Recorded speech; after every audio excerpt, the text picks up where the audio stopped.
Oh, hi all. Today I want to make a confession. One day in my childhood life, I pooped in a pond, and after I finished, I fell down on that pond. I'm sorry if that's something gross, but why I tell you about this? I want you to know that there is someone standing in front of you all, live in a village, from a village that mostly the people don't have toilet, and they rely a lot on the pond for washing their body, washing their clothes, washing their dishes, and food. So yeah, that's a reality in Indonesia. And the children in the village, as when I was still like 1 meters in height, we don't play Lego. We make our own manual Lego by building from the soil and also the sand. And we're not going to the mall. We go to the river, we walk downside, and we come home crying because the leech suck our blood, and we're so afraid with that. That's life. And then my life changed. I grow. I need to pursue my education. And I start to pursue my education from junior high school in different places. And I also joined international competition and also scholarship in different countries. Geographically speaking, I come from this area in Borobudur, Magelang, Central Java, Indonesia, to different city in different province in Bandung.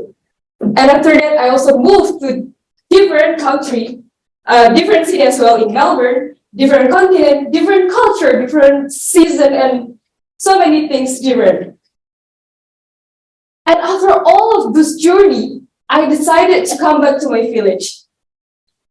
And this is the story. Does someone know what is it about? Yeah. Okay, so this is something real that I also found in my village. So I don't have a lot of friends when I come back to my village because most of my friends, they're working in the big cities in Jakarta or abroad. And then I'm just the one that decided, okay, after I have a tour around the world and in the big cities, I decided to come back to my village with only have one mall, even that's not a mall, and I don't have friends. That's the most important thing for me, but I didn't get it. So I only befriended with these mothers. And then the conversation is so different. I don't understand what they're talking about. We have different kind of frequencies, like they're talking about something. I know they're talking about something, about person, about drama or something like that. And I was thinking like one day I also on a truck with them like this, literally like this. And after that they start talking about someone that I don't know who is that, but the story is so compelling. After that I just realized that they talk about this. Someone know? No? So this is a very popular TV drama series in Indonesia. It's Andien and Masa, if you know. It's so popular in the people there, but I didn't know at that time. The point is that when we're back to our village, we might have this kind of different frequencies with our surrounding because we used to live in cities. We used to live in metropolitan area. We used to live with malls. We used to live like this way, speaking with other friends in English, and we're coming back to our village with different language, and we almost forget everything, even though our childhood is there. My point is, I get lost, literally lost. And what did I do at that time? I have a lot of questions. Where should I start? I want to make something. And then if I don't have friends, what should I do? Who the one that I could meet and talk about? And at that time, I decided to just move around my village, like observing the area and also the people and also how they live. This is some pictures when I go to the villages. So I listen more than I tell. and then I observe more than I see. The first principle that I put to myself at that time is that when I come to my village, I will put aside everything that I might correlate it with. For example, my bachelor or my degree, and then my experience and everything that I put it aside, and then I just come to the people and talk to them sincerely.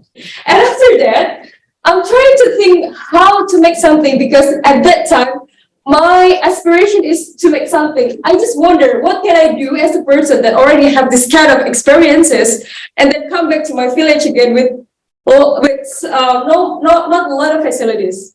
So I'm trying to combine what I'm good at what I want to, and also what something that needed by the society or the environment.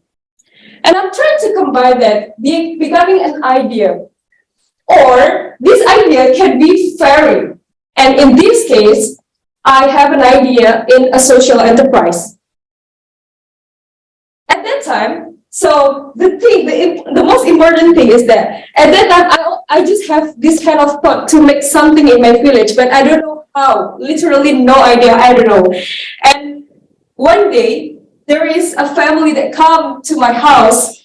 They're coming from more village area, if you know what I mean. And then they come to me like this. So, Desy, that's how they used to call me. Our intention to come here is because we need your help to make our village better. At that time, I was like, oh, okay. I don't know what to do. So what I did was I called a friend. You think I know what I should do? No, I don't know. And calling a friend that might be understand about this kind of case is also a privilege for us, that sitting here, we have connection, right? At that time, my friend told me, okay, so our agenda on responding that kind of conversation is that from in the morning until 5 p.m., we're going to walk around the village, and then see how the people live. See how the houses, see how what are the plants that a lot there. And yes, it happened.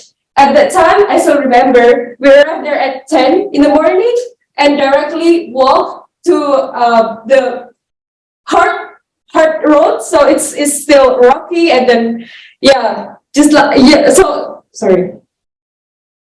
The road is not good, as we can expect in the villages in Indonesia. And then after that, at 7 p.m. until 2 a.m., we have meeting with the stakeholders in the village. And we're not telling them anything. We just ask them question. What do you think we can do as villager to make our village better? And the answer is, they don't have any idea too. That's why they call us.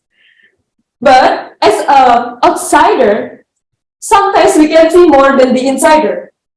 And we can see that the idea or the potential in that village is actually bamboo, because they have a lot of bamboo. And also the people have the skill to weave. That's the first time happened in December 2019. And then on April 2020, on the early time of the pandemic, of the lockdowns in Indonesia, we cannot go back to our city, right? And then people start to send gifts, or we can say hampers. That's the time when Kawasan, my social enterprise, rise. It's not about me, it's about how we collaborate with the mothers to make this kind of movement. So we started to design the product, and then we started to train them how to make it. Train them not necessarily by how to weave, because they already know, but more on the right place, how to put their skill into the right place. And that's the picture of the early time of our social enterprise. Then the business growth. The demand more than the supply. That's why we need more people to work on this social enterprise. There is no other way except recruiting more and inviting more women to come to our social enterprise. And we train them, we let them know how this business works, how how to make this product and who are the markets. We let them know who are the markets. We let them know how much we sell to the market. We also train them how to make the COGS, cost of goods sold, so they know how a business runs. And also, this is our picture with the mothers there. The business group. It's not only we are here, Krausan, as a bridge to make the products and then sell it to market in Indonesia, but we managed to also sell our products in 6 other countries worldwide. Another point is that it's about global knowledge and grassroots understanding. What does it mean by global knowledge? So, as we are here today, we can say that we have friends from this country, we can say that we have friends from this country, so many countries. And that actually an access for us in the future, or maybe starting from now. Access is so important. So many people in Indonesia do not have enough access. The other one is opportunity. These mothers, before working with our social enterprise, they have 0 income monthly. And then after they started to work with Krausan, make this sustainable packaging, they can earn 1.5 million rupiahs monthly. So every time you have a thought to go back to your city, to go back to Indonesia, to go back to your village, just make sure to start small, solve local issues, work with the local people, and start soon. Thank you.